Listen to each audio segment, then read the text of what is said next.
احذروا أيها الناس، احذروا أيها الوزراء، أيها المسؤولون. وقف خالد البرمكي عندما كان في السجن فسأله ابنه يحيى: يا أبتي،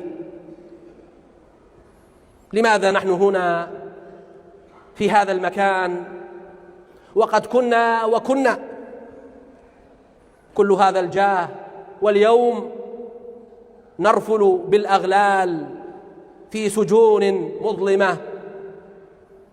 فقال له: يا بني، لعلها دعوة مظلوم سرت في جنح الليل فاستجاب الله لها.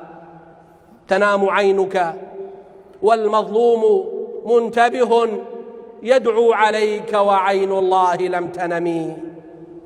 اتقوا دعوة المظلوم فإنه ليس بينها وبين الله حجاب.